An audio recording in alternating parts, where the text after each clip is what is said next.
And welcome to the first week of Sandy's 13 Frights Before Halloween. It's gonna be frightfully fun. There are 11 different designers contributing. Yes, it's true. And each one of them are gonna post 13 separate projects and full tutorials for free over the next 13 weeks leading up to Halloween. Isn't that awesome? So I'm really excited about bringing you all of these projects and sharing in a collaboration with all these amazing women and you. It's open to you as well. See, Sandy made it so that there's also an open collaboration aspect to it. You can post your Halloween projects and simply use her hashtag Sandy's 13 Frights Before Halloween 2022, and then your projects are going to be shared with everyone also. I'm excited to get started. And I have my first project. Okay, so before I begin, I want to go over some of the materials I'm going to be using. I purchased this 110-pound cardstock, which is a Recollections brand cardstock from Michaels. We're going to use that for the construction of our lanterns. Now, in full disclosure, I'm filming this portion after the fact, as you can probably tell by my mat. I also wanted to point out to you that I used my new mat and I completely destroyed it in the process here. But if you get a mat like that, apparently you're not supposed to use rubbing alcohol and a magic eraser on them because it just smeared all of this ink from the grid lines or something. So this mat has now been completely initiated into my craft room. And that's just how it's going to be. Now I'm going to begin. I've got 2 different lanterns that we're going to do construction for. I began filming this without having actually made a prototype first. So I'm kind of flying blind on my broomstick here, and I hope you enjoy the ride. Let's begin with the small lantern, and then I'll show you the directions and tutorial for the larger lantern. I want to point out though, if you are not into Halloween and this isn't something that necessarily interests you, please stick around because these lanterns would be fantastic for other applications.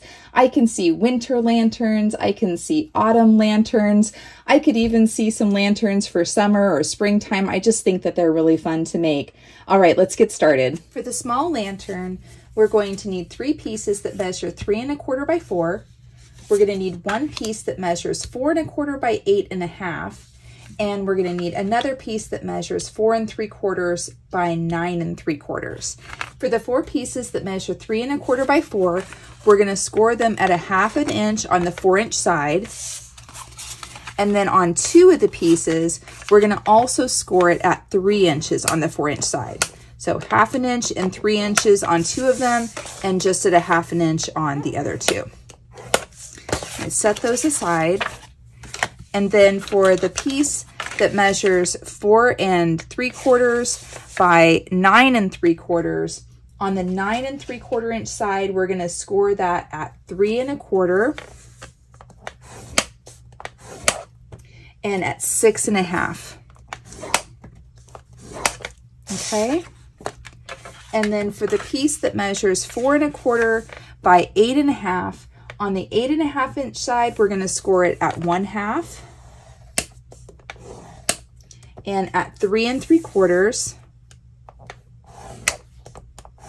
And then we're going to turn it so that on the 4 1/4 inch side, we're also going to score it at 1/2 and 3 3/4. So same score marks, but on both sides on this one. So on this piece here that measures 4 1/4 by 8 1/2, we're going to take a cutting tool of some sort. You can use your scissors, and we're simply going to cut right at this little mark here where the 2 lines meet we're gonna cut a V notch out of that. And so I'm just gonna basically free up these tabs that we're creating. And then on the corners, we're gonna actually cut out the corners, but we're gonna do so with a bit of a miter on them.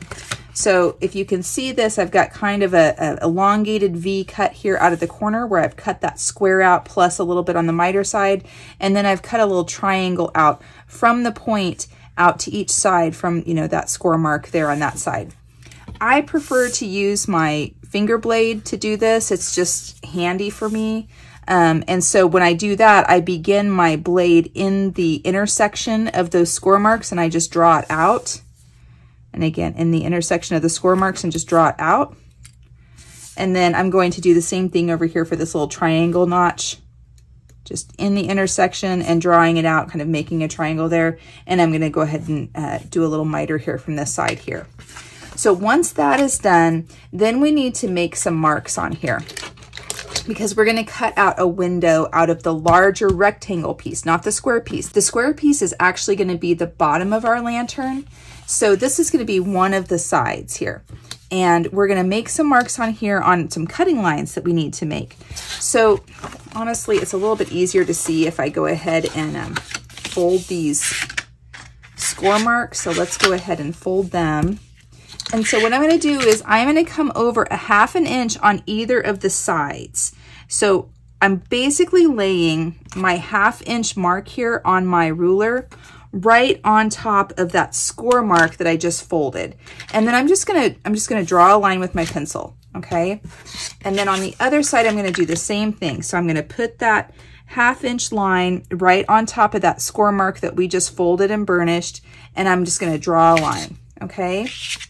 And then from the top here, because again, this is the bottom, and so this is gonna be the top, from the top and the bottom of the lanterns, the side that's closest to the bottom of the little bottom piece that's gonna fold up here, we're gonna measure up 3/4 of an inch from either of those sides. So we've got a 1/2 inch on the right and left side and 3/4 of an inch for the top and bottom. Go ahead and make that mark. Again, I'm laying that 3/4 of an inch mark this time right on top of that score mark there that I just folded and burnished. And then what I like to do, if I'm going to cut out I'm going to cut a square out of something. I'm going to cut something out of the center of something. I took a drafting class in college and we got to build these really cool models. In fact, that's the only reason I took the drafting class. I wasn't getting a degree in engineering or architecture or anything, but I saw all these people carrying these really cool buildings that they had designed that they made models out of. Anyway, one of the instructors had said when you're cutting out a square like this, it really helps to create almost a stop point. So what I'm going to do is I'm going to go in here and on each of the 4 corners of this, well, I guess rectangle that we're cutting out, I'm going to use a pokey tool and I'm just going to pierce right at the intersection of those lines on those corners there. And what that's going to do is it's going to allow my blade to sort of have a place to begin as well as a place to end. So when I drag it down and I get back to that other, hole, it stops and it doesn't leave a weird jagged edge.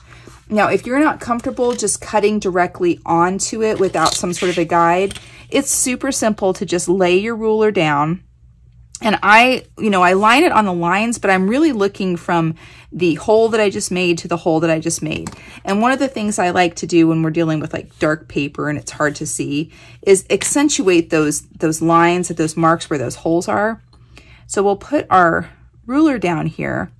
I'm going to place my blade right in that first hole that I made, and I'm just going to drag it all the way down, and I can see where that last hole is, but I can also feel it. The blade moves differently when it hits that hole that we just made.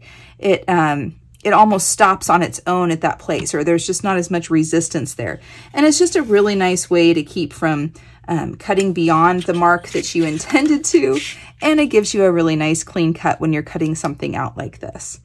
So we're going to make this last cut here, and then this should fall free, and we are good to go. Now, I do want to go ahead and erase my pencil marks. You could have marked it from the inside. I don't really mind. And I'm gonna ink these edges anyway, so it's really not gonna matter. But I do love this type of eraser. It is a really soft eraser, and it really just sort of takes off all of those marks. So I'm gonna go ahead and rub away all those marks. And now we've got one of our windows cut out for our lantern. Now, the easiest way, I could go ahead and make all those same marks on here, but I'm just gonna use this as a template. And so I'm just gonna fold in my sides, lay it down on here, because each of these sections are identical to the same size as this one. In fact, let's go ahead and fold and burnish these first too. There it is. And this one, it's just easier to see the lines that way. And then we're just gonna place this right inside of those fold marks, lined up top and bottom here. And then I'm just gonna take my pencil and trace inside of this rectangle that I already cut out. It's a lot easier than having to go around and draw 3 more rectangles. I mean, you're welcome to do that, but I just think this is a little bit easier. Oops. Line it up here. Go ahead and do that. And then one more. There we go. Now, to make these cuts, I'm going to do the same thing where I'm going to go around and put in the little punctures. And then once I've got all my punctures in place, I am going to go ahead and remember, sort of make a little visual mark for where those lines need to end. I'm just extending that square, or I'm sorry, that rectangle. Why do I keep calling it a square? I'm just extending that out a little bit so that I can sort of see where they begin and end. And I'm going to line up all 3 at the same time. I'm going to sort of take my ruler, my straight edge, and I'm going to begin at the first hole, ending at the last hole, and I can see all the subsequent holes, the little punctures that I made in there. And I'm just going to draw my line to the first one. I'm going to draw to the second one, or draw my blade rather, and then draw my blade to the third one. Okay, and now I've just made all 3 of those cuts. I'm going to turn it around and do the same thing on this side. And then I'm going to make all of my my vertical cuts as well. Okay, now we've made all of our cuts, and our little rectangles are coming out. Well, almost. I got a little bit further to go on this one. There we go.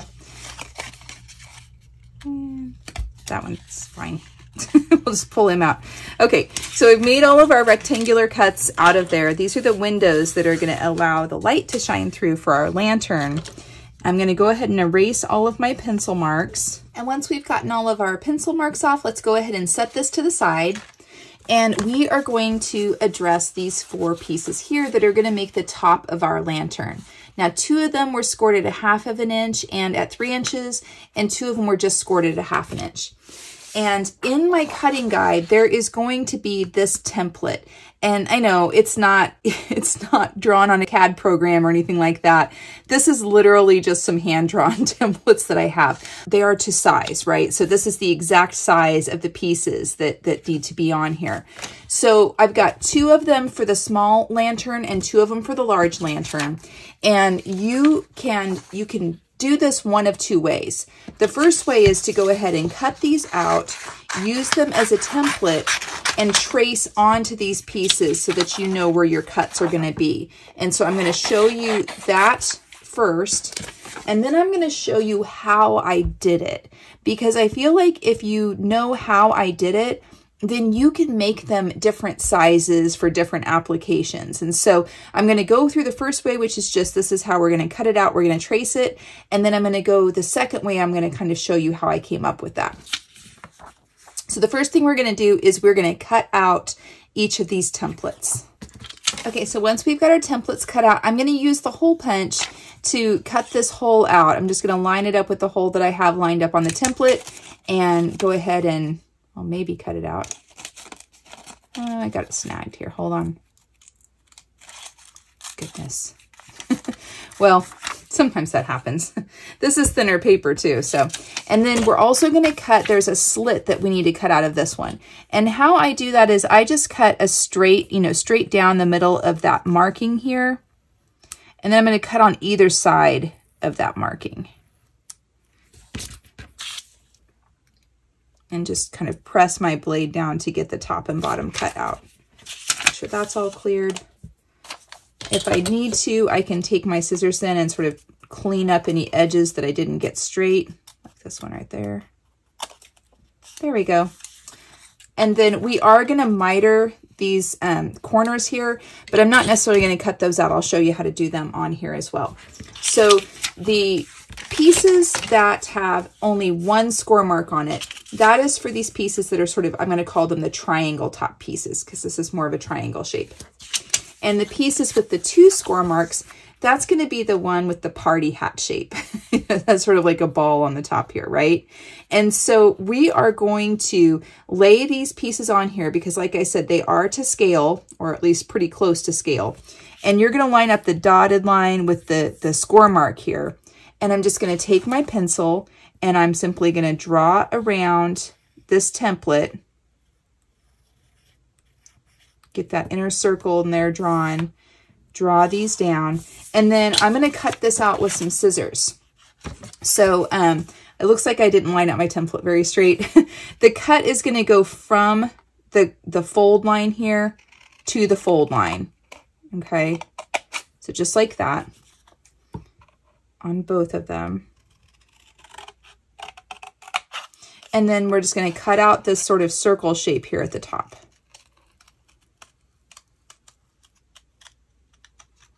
Just like that. It's not going to be perfect, and that's going to be okay. This is not, you know, an exact thing. And I will say that there are dies that make these sorts of things, right? There are, you know, cutting files for your various cutting machines that will make something like this. I'm just making it from scratch, and I'm showing you how to make it from scratch because once you learn how to sort of engineer something like this, you can apply it in a lot of different ways too. But if you would rather just find a cutting die or use your electronic cutting machines, I completely understand. And then I'm going to go ahead and cut my hole out that I marked the placement for here. And that would be this one here. So then for this triangle piece here, we're going to do the same thing. I'm going to lay it on top of here, trace around, and cut it out, and I'll be right back. And then we're going to cut out our center piece. And like I said, I'm just sort of cutting, I don't know, not even a 1/16 of an inch wide. I like to say I just cut along each sides of that line. I feel like that's sort of the best way to think about doing it. And then if I need to, I can sort of slip back in here with my scissors and clean up that cut a little bit. Kind of get this out. You can also do that little trick where you use the pokey tool on the ends on this one too. I'm not seeing this as needing to be very exact. I just need to be able to slip another piece of paper into that. So it's not, you know, it doesn't need to be super exact. Okay, so that's how you would use the templates that are in the cutting guide. But this is how I actually came up with it. So the first thing I'm going to do is I'm going to mark the center on all of them. And I think the easiest way for me to do that is actually in my scoreboard. So it's 3 1/4 inches wide. I know that the center is going to be 1 5/8. So I'm going to take the smaller end of my scoring tool, and I'm just going to kind of give it a little press right there where that 1 5/8 inch mark is. And so there's just a little tiny little indentation there. And that way I know that's the center of my paper. I'm going to do that on both of them. And on the one with the 2 score marks, I'm going to do it with the thicker amount at the top here. So that 3-inch score mark is going to be closer to the top of my piece of paper here. So I'm going to kind of press down there in the 1 5/8 mark. So I've got a center. And then let's start with the triangle one. I know that I want that slit to be 1/4 inch from the top. I want it to begin 1/4 inch from the top, and I want it to go down for 1 inch in length. So I'm going to place this on my cutting mat. I'm going to put my ruler here so that I've got a straight edge line here. And I'm lining it up so that I can see the markings, you know, along the edge here. So what I mean is the markings on my ruler. So right now I've got like the 2-inch mark lined at the top of the paper, which is just fine. I want my cut to begin at the 2 1/4 inch mark this way. If you had the 1 inch mark lined up, it'd be the 1 1/4, 3 inch, 3 1/4, you know. And then I'm going to draw a line from the 2 1/4 inch mark down to the 3 1/2 inch mark.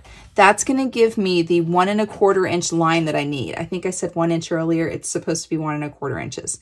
So I'm going to go ahead and mark that down, and that's the mark that I need to cut from. And then now that I know where the top of it is, I know I want the top rounded piece there to be about 1/4 inch at its widest portion there. So I'm going to line this line up again. It's exactly where it was before. It's lined up with one of the grid lines on my mat.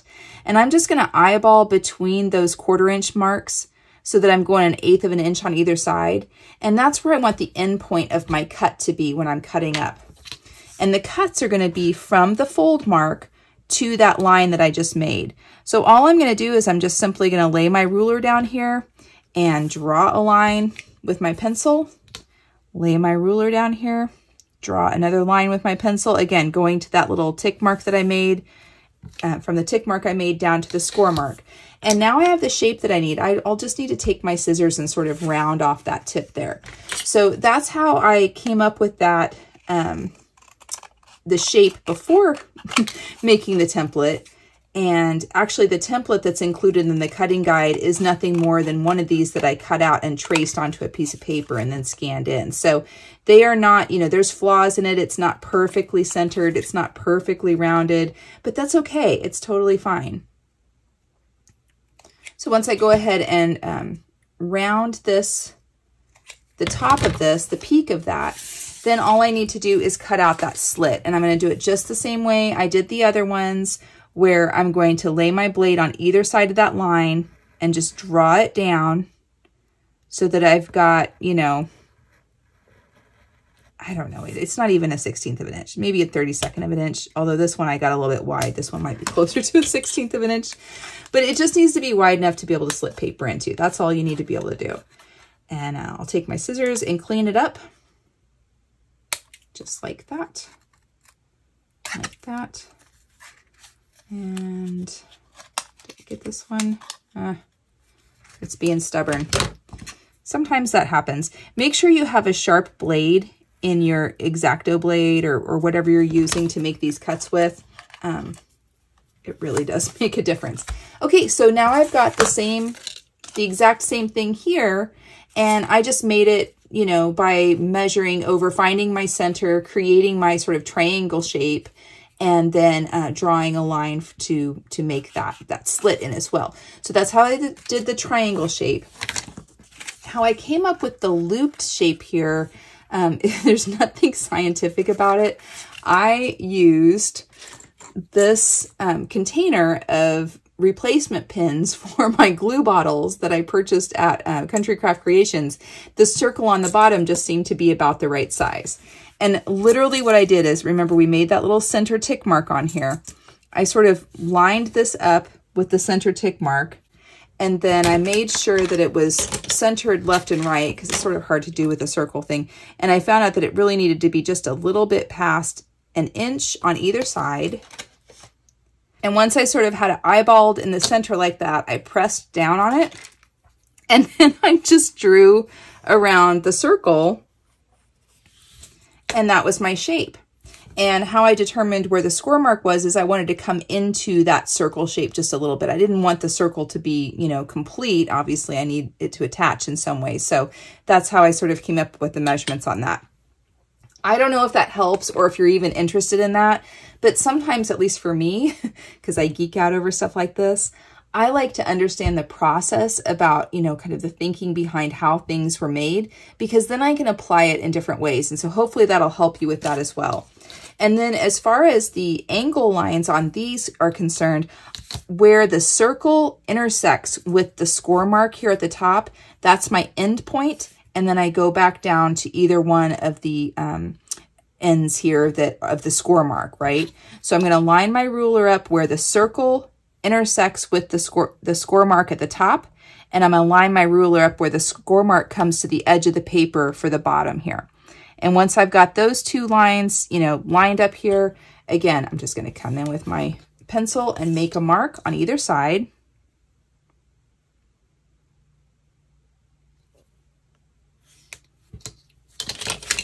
and then cut it out just like I did the other ones. And there you have it. And again, like I said, it's not perfect.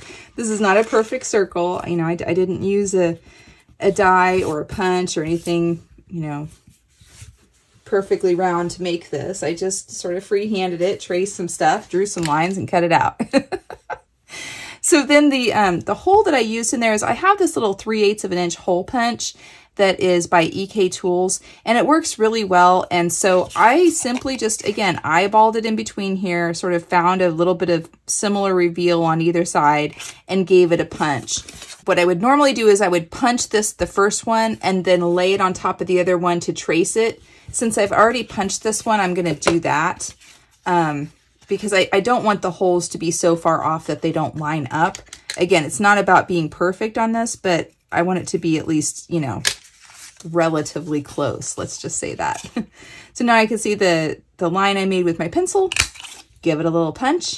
They always go flying up at me. And then we've got those taken care of. So now the next step that we're going to do is we're going to fold and burnish our score marks and then also erase any pencil marks that we have on here. And I'll be right back once I've done that. And then I'm going to come around and I'm going to give a slight miter to these end pieces here of the flap for the attachment, right?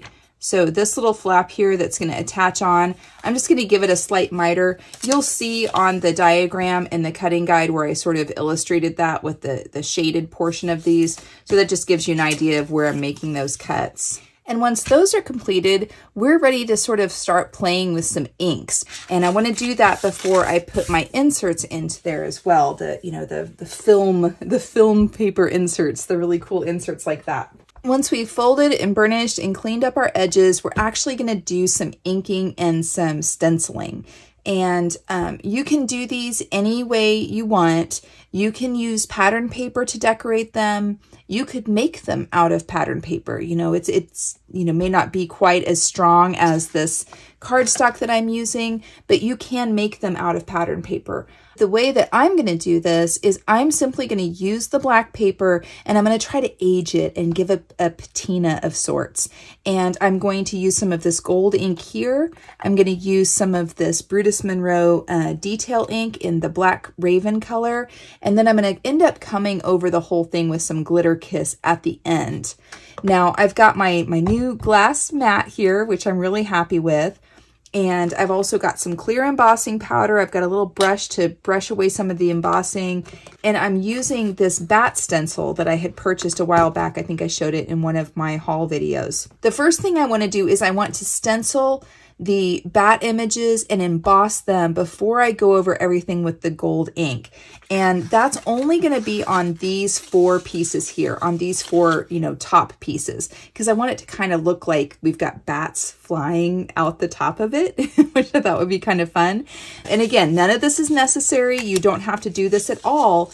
It's just, I like the way it looks. So this is what I'm going to do. The first thing I'm going to do is get my stencil out here, and I'm simply going to dip my blending brush directly into my black ink, get some ink on there. I'm going to lay it out in some sort of a way where I like the way the bats are flying. Let me see, maybe like, I want to get as many as I can on the section. That's pretty good. And then I'm just going to go over them with this black ink. And that's going to give me something to adhere the embossing powder to, right? And you could do this with a gold embossing powder. You could do this with, you know, different colors, maybe a purple. That would be kind of cool. But I'm just choosing to do it with the clear because I want it to be kind of subtle. And yeah, that's just what I'm choosing to do. Yeah, because I'm so subtle, right? I'm really not. So we're going to dip this in here. I can also shake some fresh out of the container, but I feel like there's enough in here for me to sort of dip into. And then this is where I'm going to use that little brush. Where did I put it? So you're going to take this little brush and all the places that the embossing powder is sticking that you don't want it to stick, you can just brush it away. This was, it's like an eyeliner brush or something from Dollar Tree, but it works really well in this way. There we go.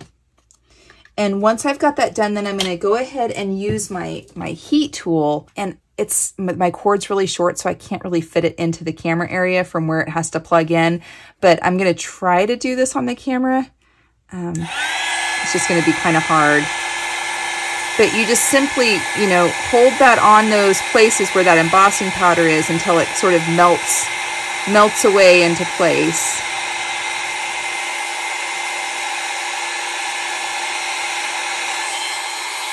Let me turn this around. And you can see it's really like bubbled and striated and probably not a quote unquote good job of embossing, but I don't want it to be a good job. This is the look I'm going for. I want it to be kind of crackly looking. So I'm very happy with the way this turned out. I'm going to go ahead and do that on the other 3 pieces and I'll be right back. Once the embossing is completed on those, I'm going to go on to inking the edges on my lantern. And I kind of like it when the corners are kind of heavily inked. And this is not one of those fancy things. Listen, I've seen all y'all's posts on Instagram. I know that some of you are some really masters at ink blending and all sorts of, you know, mixed media like that. I'm not. So all I'm trying to do is give this kind of an aged patina look, almost make it look metallic for the lantern itself. And so I am going to fold it on those fold lines and apply my my ink with the fold there because I feel like it sort of accentuates that. I want to make sure that I'm getting it inside the edges of the window because I feel like that looks pretty good too. And I'm going to go ahead and ink all of these edges in the same way, and I'll be right back. So now that I've got these all inked, and I think they look really good, I'm going to go ahead and ink over these as well. And it's going to really kind of pick up on that embossed part for the bats. And so I'm really hoping that that's going to show up. I forgot to mention how I'm inking this. I just sort of started and didn't think about it. But what I like to do is I like to take the ink pad, and I'm sure a lot of you already know this, but for any of you kind of wondering, what are you doing? I'm just putting some ink directly onto my glass mat, and then I'm swirling my blending tool into that ink to get some ink on the blending tool itself. And then I'm just kind of in a circular motion, I'm going around the edges of my paper. Again, I really want that accent there at that fold where it's going to kind of joint together. And then it kind of highlights those bats. See how that looks? I don't know, I really like the way it looks. And then if it's not a look that you do like, you can always sort of come on and rub it back off. See, because that embossing powder is now glossy, it sort of reveals, you know, more of the bat here. Sorry, that was loud. I want to kind of pick up some of that so that I've got more of the black looking on the bat. So I'm going to go ahead and finish the rest of those 3 and then I'll be right back. Now that we've got all of our pieces inked and I think they look super great, it's time to move on to putting the windows in place. So let's move all of our ink and our ink tools away. And for this one, I'm going to use the image of the moon as seen through the spider web. So I'm going to go ahead and cut my pieces to fit inside of here. Each one of these openings measure 2 inches by 3, almost 3 1/4 inches, somewhere kind of in that range. I'm going to cut these pieces to 2 3/4 by 4 inches. And I'm going to try to get a row across here so it's almost continuing. And then I'll cut the rest out of kind of the leftovers here. It doesn't really matter, but it's just, you know, aesthetically, it's how I've chosen to do it. The first thing I need to do is I need to cut off this branding strip here where there's the hole. And from there, I'm going to cut this in half at 4 inches. And then we're going to cut a series of 2 1/2 inch pieces. Sorry, it's not 2 3/4, 2 1/2 inch pieces. And so they're going to measure 2 1/2 by 4. Now that I have 4 pieces of this film paper cut, if you'll notice on this film, there's a side that's rough and there's a side that's shiny. I want the shiny side facing out. I'm going to lay these in the order that I want to adhere them. Then I'm going to run a bead of glue around the edge of the opening, about 1/8 of an inch away from the edge, because I don't want it to run into, you know, what's visible through that window. And my glue bottle is stuffed up. Let me clear it out.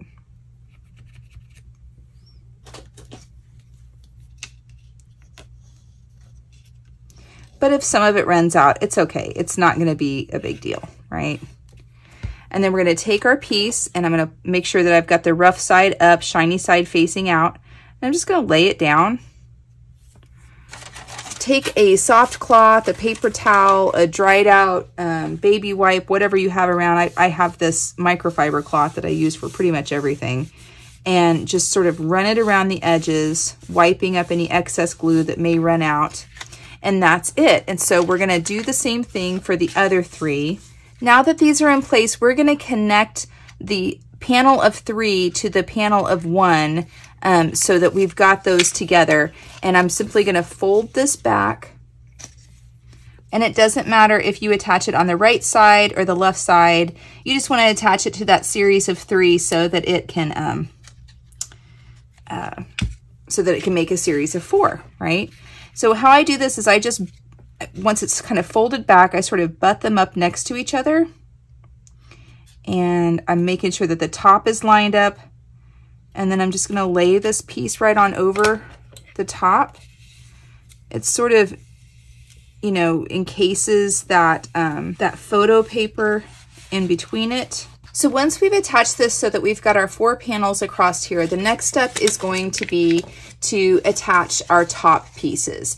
And it doesn't really matter, you know, which one goes where, it's just as long as they're alternating. So we want them to be alternating, not like that, circle, triangle, or, you know, they just need to be alternating like that. And how they're gonna end up looking something like this. But the easiest way to attach them is from the back side. I just wanted to just sort of see what we were going for here. So let's turn this back over. We're going to take our glue bottle and put some glue on our flaps. And just sort of nestle it between those 2 score marks, and so that it's flush with the top of our lantern. And so just take your rag and wipe away any that might seep out. I'm going to give it a nice firm burnishing. And then I always turn it over and make sure that the front looks right. And that, it looks like it's off by just a little bit. So I'm going to kind of slide this one. Maybe. Oh, it might just live like that. There, that's good. Okay. And so then we're going to put our glue on our second flap. Just like this. This glue bottle has been driving me nuts. It's like there's something clogged in there, and I keep cleaning out the tip and then it keeps reappearing. Oh, not my favorite thing to do, but that's okay. And once we get this one in place, again, checking to see the alignment. I like that. I think it looks really good. And then I'm going to continue to glue these down, and I'll be right back. All right, it's looking really good, you guys. We're starting to get a lantern in place here. So the next step is going to be to put a ring in the bottom here so that we have a place to put our candle. And let me show you the candles that I'm using. I'm using these electric, you know, battery operated tea light candles. And I don't have the package anymore. These were some that I got from Dollar Tree.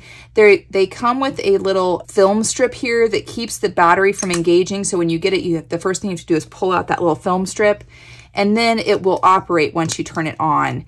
There's an on-off switch on the bottom here, and that's how that works. But if I just put this in here, it's going to go sliding all over the place. And I have found that the candles from, you know, any of these electric little tea light candles, they're all standard size. They're all a 1.5 inch round. So we know that we need a circle about that size. I'm going to use these candles here, are ones that I purchased from Hobby Lobby, and they're literally over in their candle section. They have some others that are in the seasonal sections, but I found that these are typically less expensive. This is $8.99 for a package of 12. So that's pretty, you know, inexpensive there. And then again, the same thing, it's got this little piece that you've got to pull out to sort of engage the, you know, allow the battery to engage, and then it turns on like that. So what we're going to do is we're going to make a ring for these. And how I'm going to do that is I simply cut some strips from my scrap paper. I've got several cutoffs here from when we were cutting the pieces for our components to make our lantern, and I'm simply going to cut these down to a 1/2 inch strip. On my little guillotine cutter here, it means I can just line it up on this little metal rim. That's always a 1/2 inch for me. So I just slide it in, drop the blade, and I've got a nice 1/2 inch strip of paper. It's like a 1/2 inch by 8 inches.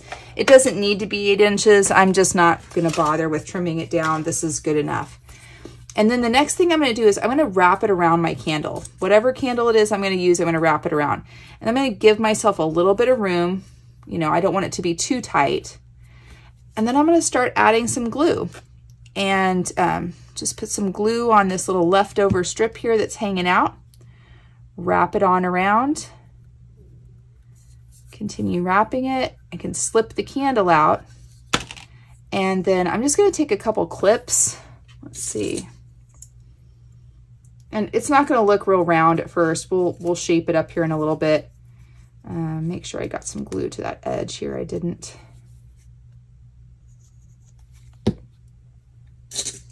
There we go. Just take some clips, let it set here, and so it kind of, you know, gets glued into place. And then I'm going to end up with a piece that looks something like this. And it is definitely not round. It's pretty wonky. At this point, I'm going to take my bone folder and I'm just going to try to shape it into more of a circle. And I continue to sort of give it a curve around here. Work it in my hands until that sort of happens. I can place it around the candle and I can see that I've got a little bit of wiggle room. It doesn't need to be perfectly round for that candle to fit in there, and that's going to be just fine.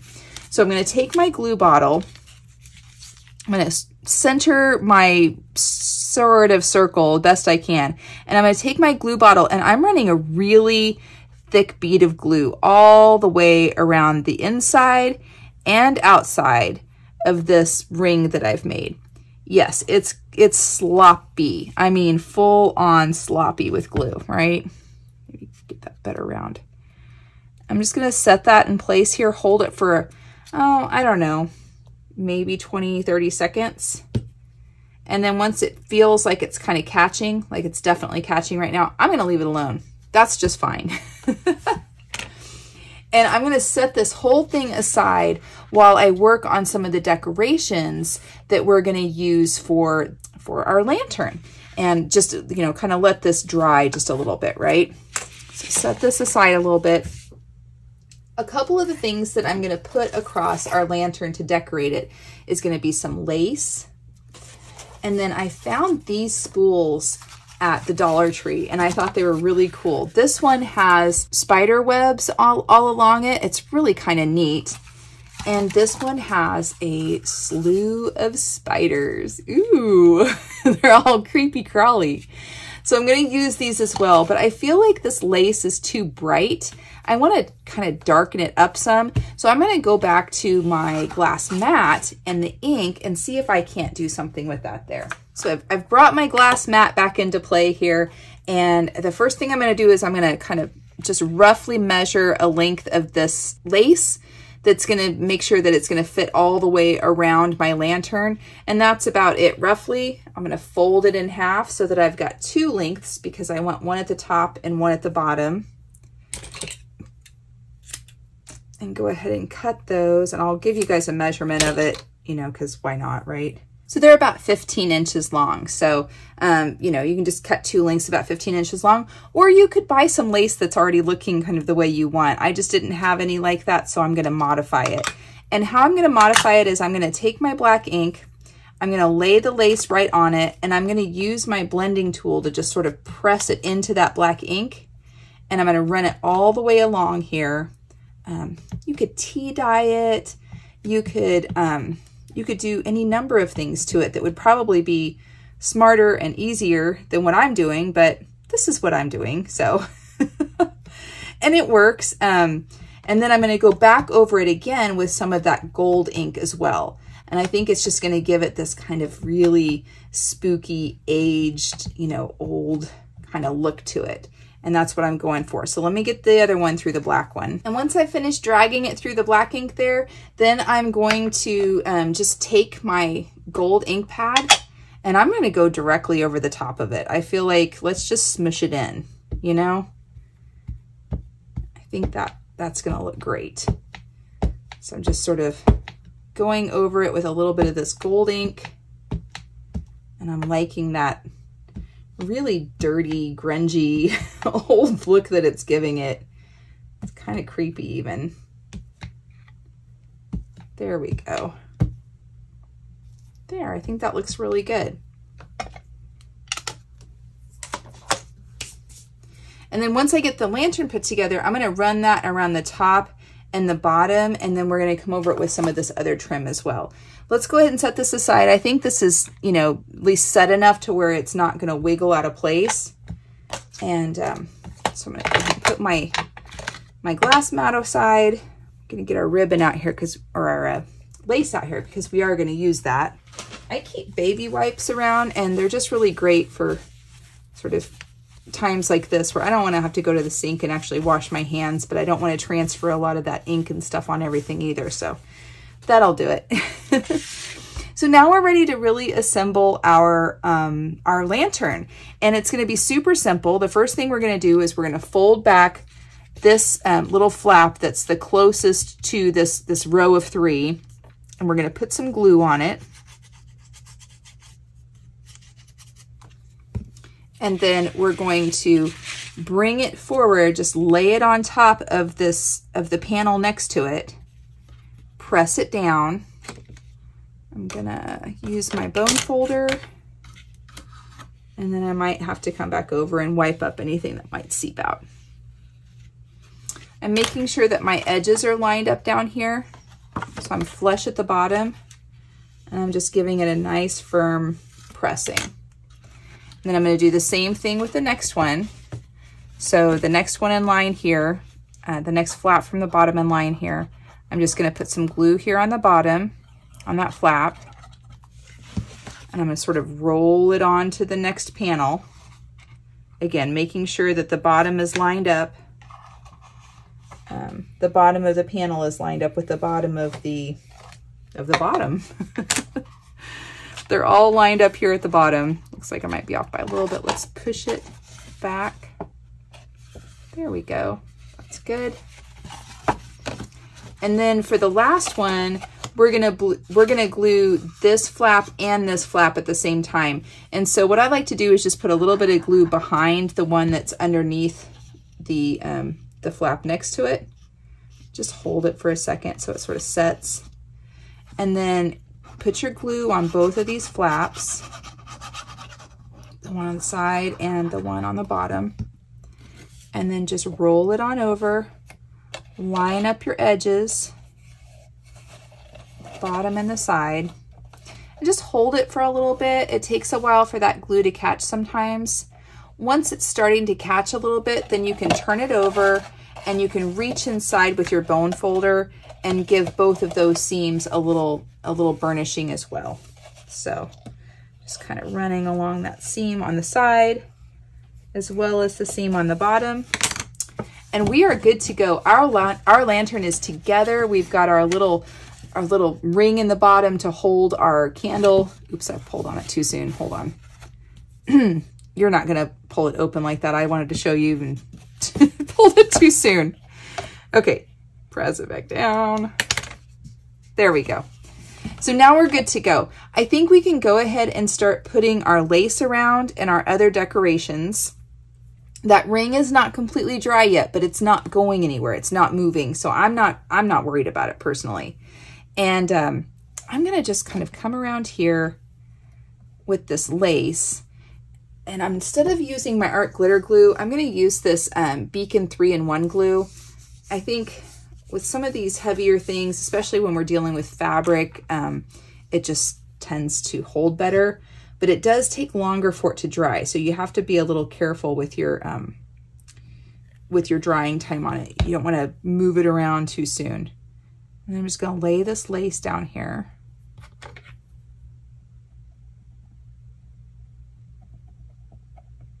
Really press it into that. Let me see.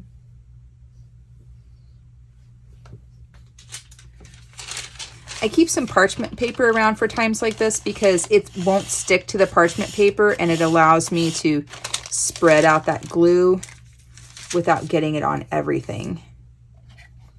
Okay, so now we've got that one down. Let's put a little bit more down, and I'm just going to go all the way around the bottom of this lantern with the lace, laying it down as I go.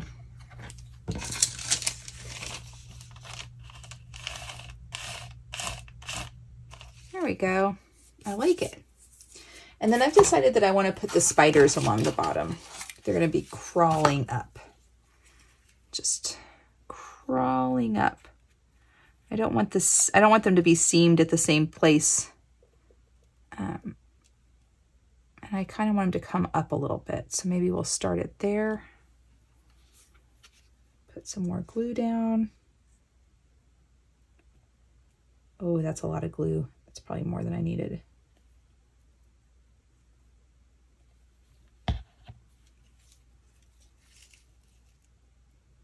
Just lay those spiders in there. All right, once that's in place, then let's go ahead and put our lace around the top as well. And then I'm going to follow with some of these spider webs. It's like a really weird little, it doesn't feel like ribbon. It feels more like plastic, but they're really kind of cool. I was struggling with getting the spiders to go all the way around and wrapping them. This is very stiff and it just didn't want to do that. So instead of trying to fight that, I'm just going to cut these into sections of 4 and I'll lay them at the top of each one and I'll meet you right back when I'm done. Well, our glue's not quite dry, but I'm really happy with the way this is turning out. I went ahead and fitted my light in here and it looks great. I do think I need a little bit of extra, I don't know, sparkle to this. So I'm going to go ahead and use the Glitter Kiss. And how I'm going to do that, since my hands are already absolutely filthy, is I'm just going to take the lid off of it. I'm going to lay the lantern outside and I'm going to put a little bit of it on my finger. And I'm going to come along here, and especially on these spider webs, I just feel like they'll make them sort of stand out a little bit better. My glue's still a little bit wet, so I've got to be careful here. And kind of get the edges here. Oh, I did also put a piece of black ribbon at the top. I thought it needed a little extra something. Maybe on our spiders. Yeah, I like that. And just anywhere I think we need a little bit of sparkle, I'm going to spread it out with my fingers, maybe on some of the bats. Let's see if that'll kind of work in. Oh yeah. I like this because it, you can kind of rub it into the grooves of things. Like on those bats, that looks really good.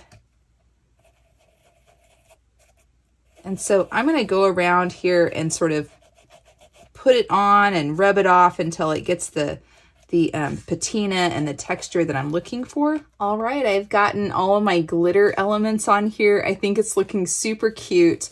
I'm gonna set this aside because it really does need to dry. Let's go ahead and start working on the large lanterns now. And for the large lantern, we're gonna need 2 pieces that measure 8 7/8 by 8 1/2. We're going to need 1 piece that measures 5 1/4 inches square, and we're going to need 4 pieces that measure 4 1/4 by 5. And on the pieces that measure 4 1/4 by 5, we're going to score 2 of them at 1/2 inch, and 2 of them are going to be scored at 1/2 inch and 4 inches on the 5-inch side.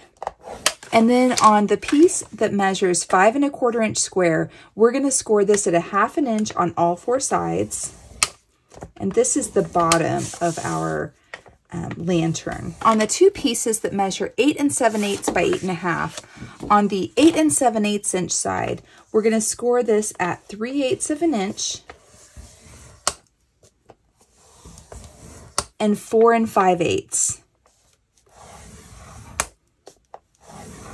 And you're going to score the other one in the exact same way. So now we're going to fold and burnish all of our score marks. And once we folded and burnished all of our score marks, on the square piece that's the bottom, let's go ahead and cut out all of these corners. So where these fold lines intersect there, we're going to begin our cut there and just angle ever so slightly to sort of miter those. And so the piece that we're going to take out looks something like this. It's kind of an odd shape there, but that's going to give us a miter on each of those. So we're going to go ahead and take out all of that. And once that's been removed, let's move on to these larger pieces. These are going to be the panels for our lanterns, and we need to cut out the windows. And we're going to do so in the exact same way that we did for the smaller versions.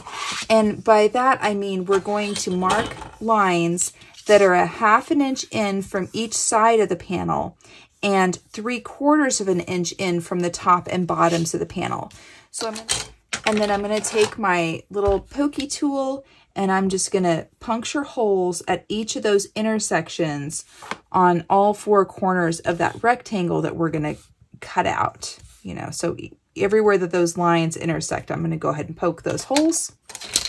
Take my metal ruler, line it up along that line that I made and those holes that I've got along there. And then I'm just going to cut the first section, skip over these other portions here, and then cut the second section. And I'm going to continue on around cutting all of my pieces until I've cut out both of the rectangles, and I'll be right back. Now that I've cut out my rectangles, I'm just going to use this as a template. There's no need to continue to measure and make the marks. These 2 pieces are going to be identical, and so it's just much simpler for me to you know, lay it on top, make sure that all of my edges are flush, and then I'm just going to take my pencil and run that around all of these edges that I just cut out. And that way I don't have to measure it again. I don't have to make all those marks. I've got a template and I can keep going. And then I'm going to go ahead and cut this out in the exact same way that I did the other one, beginning with puncturing my little holes in the corners, using my finger blade and my metal ruler and going along those edges and cutting out those rectangles, and I'll be right back. We've got our 2 pieces here. I've removed the rectangles out of the inserts of these panels here, and I went ahead and erased my pencil marks, or at least lightly erased them. We're going to ink this afterwards, so it doesn't matter too much. And now I'm going to move on to these 4 pieces over here. If you remember when we did the small lantern, I showed you that we had the page that is the template, or it's kind of a crude drawing, but anyway, this is what I've come up with. And like I said, you can just simply cut around these and trace around them, or you can engineer them in the way that I showed you on the small one. In the interest of time, I'm simply going to cut around these and trace them, but I did think it was valuable to, you know, just sort of go over what the thought process was and how I actually came up with these shapes in this way, so that if you ever want to make another one in a different size, you can do that as well. So I'm going to cut these out, trace them onto our paper. And once I've gone ahead and traced these on here, I'm simply going to cut them out. And just remember that the one with the rounded top goes on the one with the 2 score marks. These dotted lines here on the template are the ones that indicate where the score marks are. Now, they're supposed to be to scale, but something in how I scanned them in and put them in, these are slightly larger than they need to be. So just know that when you're tracing them on here, you know, you can cut inside of the lines and then you should be good to go. I'm going to go ahead and cut these out and I'll be right back.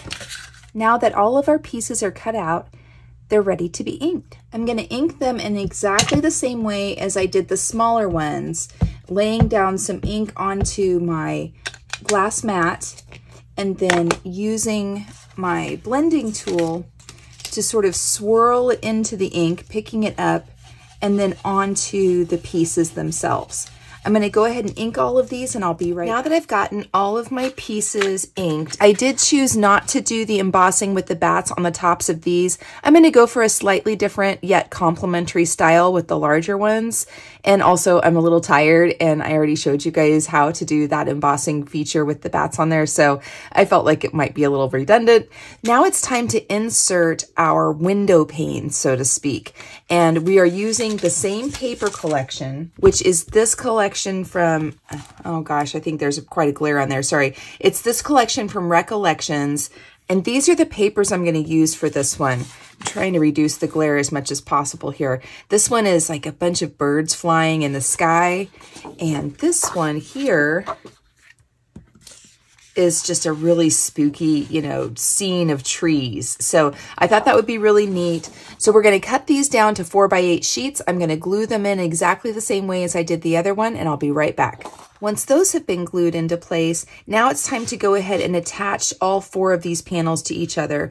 And again, I'm going to do this in the exact same way as I did the other one. I'm going to place some glue on one of the flaps and then attach it to the corresponding section.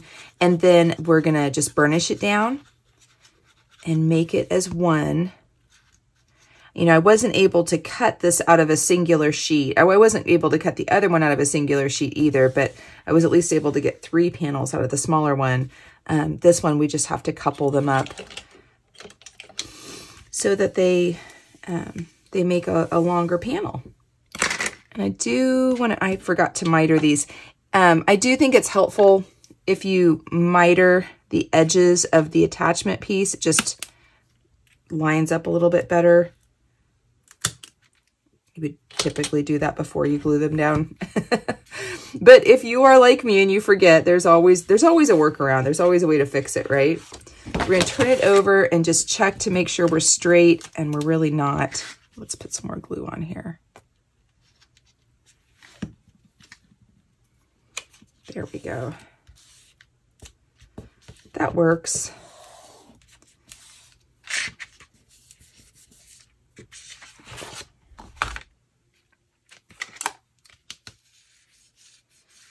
We're still attached around here. We're looking good.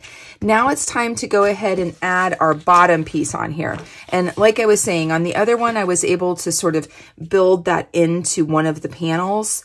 On this one, it's just larger and it wasn't going to fit in that way. So we're simply going to make it so it's sort of built into that panel. We're going to attach it here with one of these flaps so that we can glue it in the exact same way that we did the other one. So the first step is going to be to attach this to the flap. And I didn't ink the bottom of this one. I could have, and but it's really never going to show. So I just didn't. But you can certainly ink it if you want to. Just press this down. And what I'm doing is I'm just sort of pushing it up to that edge of the paper, and I can kind of feel when the fold reaches that edge of the paper, and that's sort of how I know where to put it. Obviously, I'm going to turn it over and double check. Maybe slide this just a little bit more. But that looks pretty good. Well,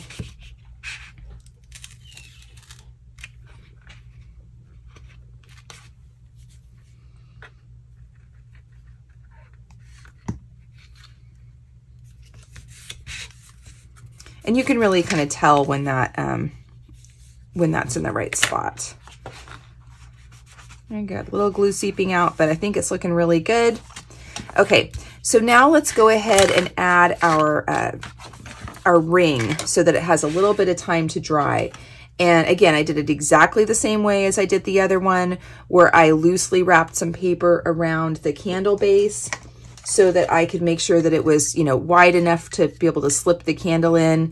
I did clip it while it dried and then use my bone folder to kind of come around and sort of fix the circle. But as you can tell, this is not really a true circle, but it's just an encasement to put that candle in so that it's not going to go sliding around. And the way I do that is I'm simply going to hold it in place and run a bead of glue all around the inside of the ring and then all around the outside of the ring. It's a lot of glue. It's kind of sloppy, but it's just a really quick and easy way to attach it. So, and it's actually already starting to stick into place. You know, it's giving me resistance if I push against it here. I think I'm having a hard time even scooting it. And that's going to be great. It really does work. The glue kind of creates a ridge around there to hold it into place. All right, so now the next step is going to be to add our tops here, the pieces that go at the top. So let's go ahead and glue these down the same way as we did the other ones, and we're going to alternate triangle, circle, triangle, circle. Once we've attached all of our top pieces, then we're going to sort of roll it up in the same way as we did for the smaller one, and I'm going to begin by putting a little bit of glue on the flap that is closest to these 3 panels. you know, the flap from the bottom piece that's closest to these 3 panels. And as you can see, the glue's still wet on this ring, but it's not moving anywhere, so we're just fine. It's just a lot of glue. And I wanted it to be a lot of glue, you know, it needed to be a lot of glue. So I am going to place this one down, give it a little burnishing, just pressing it into place. I'm going to peek and make sure that my bottom is fairly straight. It is. And then I'm going to give it another firm burnishing in place. Just make sure that we've got good contact. It's looking good. And then I'm going to continue around and, you know, kind of rolling this forward like this. So I'm going to put glue on the next little panel here. See if I stand it up, maybe you can see better.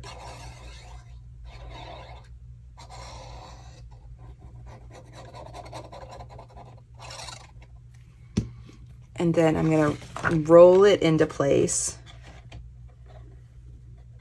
Hold it for a second. So I can kind of set a little bit, give it a nice firm burnishing, squeezing out any glue as I go. I'm not upset if some glue comes out at all, like at all.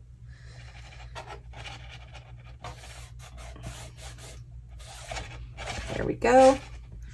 And then on the last one, we're going to do both attachment sections here at the same time. This long one that goes top bottom, and the bottom one here for the base of our lantern. So I'm just going to put some here on the base. I'm going to tuck it underneath this top one, and then put glue on this top attachment piece. And we're going to have to reach in here and do some burnishing. And I got kind of messy here with my glue. There we go. There we go. Pressing that down. And I'm just going to hold it here for a little bit before I start flipping it over and reaching in to burnish it, because I don't want to pull it apart as I'm trying to actually keep it together. So I'm going to bend this piece back and take my finger and just sort of hold it together here. And it's sturdy enough that I can really add some pressure here. Slip my hand in and just make sure I've got good contact all along here on all sides. And once I feel like it's sort of, you know, a little tacky and catching, then I'm going to turn it over, open up these pieces so I can reach in, and then just take my bone folder and slide it all the way down and all the way across that bottom here, just to make sure I've got really good contact. And I do, and I'm really happy with that. So we now have this one constructed as well, and it's time to do some decorating on it. And like I said, I think I'm going to change up the style on this one just a little bit. The other one, I had used the lace and the ribbon and some of that spider web and spider trim that I found at the Dollar Tree. And on this one, I think I'm gonna do it a little bit differently. Let me see what I've got and I'll be right back. So as you can see on the smaller one, I created some bands here with lace and ribbon and that spider and spider web trim that I found at the Dollar Tree. And I think on this one, I'm going to use kind of this champagne color. Instead of aging the lace, I'm going to get a similar color effect out of that, but have it be a little bit cleaner looking. And then I'm going to introduce these really cute little mini pom-poms trim. I think it's pretty fun. And we're going to put that around there. And so I'm going to attach all that and I'll be right back. Oh, I'm so happy with how these are turning out. So I wanted to show you how I decorated these. On this one, I folded it in half and I encased these mini pom-pom trim in between that. I glued that together and then attached that on there. I love how that turned out. I added some of the spider trim or the spider web trim here across the top. Went over it with the ink. This is a layer of seam binding, and then I went over that with some ribbon as well. And I just think this turned out super cute. I had a little seam over here where I had to attach it, and it was pretty bulky because I had folded it in half. And so I took one of the spiders and put on there as well. And I just love the way this thing turned out. I think it's super, super cute. And then on this one over here, I wanted to kind of give it more of a draped effect. So what I did was every 2 inches, I tied one of these thinner, you know, like 1/8 of an inch black ribbons and sort of gathered it together. And then, so it was, you know, here to here is 2 inches. And then the distance over here is going to be 2 1/4 inches, 2 inches, 2 1/4 inches, 2 inches, and so on and so forth. And so I think that turned out really cute. I did end up using some of my Martha Stewart punches, and I made some, you know, border punches along here. And I think that, you know, I sort of like the way that turned out as well. And then added a few spider webs here and there. Same thing on the bottom with the seam binding and the ribbon combination, and it all came together. And I like it a lot. So now I'm going to show you how we're going to tie the tops of them. I'm going to cut a length of ribbon that's about 20 inches long.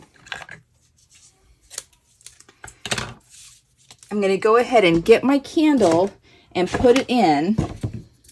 Let's see, we've got our little placement in here for our candle, and that just works out perfectly. So it's not going to move around or anything like that. And then the 2 pieces with the rounded ends come together, and the slotted ends then slip right over the top of them. Now, if you have a hard time keeping it in place, one of the things that you can do is you can come in and you can just make the tiniest little slit, just clip right there on that fold line, just the tiniest little bit on either side of that rounded portion. And that's going to create a little bit of a slot for that piece that folds over it to kind of slide into and hold it in place.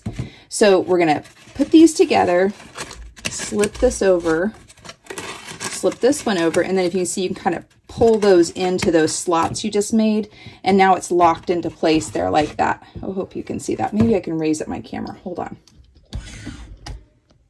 That might be a little bit better. And so now it's locked into place there like that, and I think that's working out really well. And then what we're going to do is we're going to take the ribbon and we're going to fold it in half. And at the loop end here, after we've folded it in half, we're going to slip that loop from whichever side we want to be the front in through the hole. Get about as long as you want it to be for the hanger portion of it.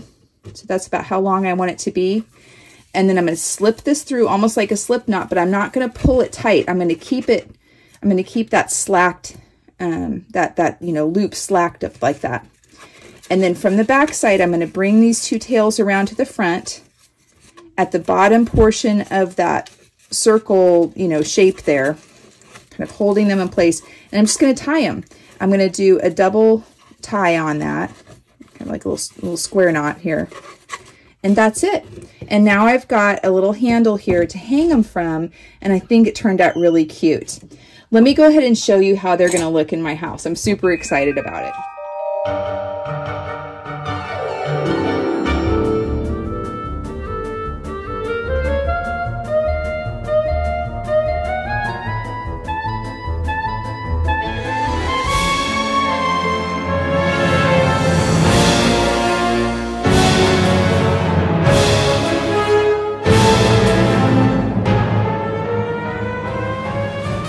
This was so much fun. I really loved this project. In fact, it was a spur of the moment project idea. I had another one that I had begun and was almost complete in filming. And when I found those papers at Michael's the other day, I just completely changed my mind. So Saturday afternoon, I came home and was like, I have to do this. I have to make these lanterns. These lanterns can easily be adapted for other seasons. I could see them for Christmas applications. I could see them just for Thanksgiving. Wouldn't it be cute if you had, say, some, you know, just the clear acetate, and then you could do some cutouts, some die cuts of some leaves going around there, or fussy cut some papers with some leaf patterns on it and place that around. You could use a pattern paper overlay, or you could even use pattern paper to construct this. I just think it turned out really, really cute. And then for Christmas, I would definitely want to do some like flocking on it. So it looks like there's snow, maybe even some snowflake cutouts around there as well. laid over the clear acetate. I just think it could turn out super, super cute. And I hope that you can see that these can be made in a, multiple of sizes. I came up with the pattern for the large one first because I was basing it on the 8x8 papers, and I knew that I wanted my window cutouts to be sized in such a way that I could place a 4x8 sheet behind it in order to be able to maximize the use of that sort of film paper. And then I went ahead and modified it and made the smaller one as well. So I hope you guys enjoyed this for my first tutorial share for Sandy's 13 Frights Before Halloween 2022. And please go to all of the other contributors of Sandy's collaboration. Now there's two ways you can do that. The first way is if you go into the description notes of this video, just click on that little more button there. There will be a list of all of the participants with hyperlinks to their YouTube channels. You need to subscribe and hit the notification bell for all of those participants so that you can get notifications when everybody uploads their weekly projects. The second way to easily locate the videos that are being uploaded weekly is simply to click on that hyperlink that's created when that hashtag is typed out. So if you see the hashtag Sandy's 13 Frights Before Halloween 2022 and you simply click on that, that should take you to a list that includes all of the other videos that have been uploaded. All right, y'all, thank you so much for joining me on this journey. Hop on over and subscribe to all of the other participants' channels. There is a lot of talent in this collaboration, and I'm just thrilled beyond belief to be able to participate. I hope you're all having a fantastic day. I hope you're being kind to yourselves, and I hope you're finding some joy in your journey. Thanks so much, y'all. Talk to you later. Bye-bye.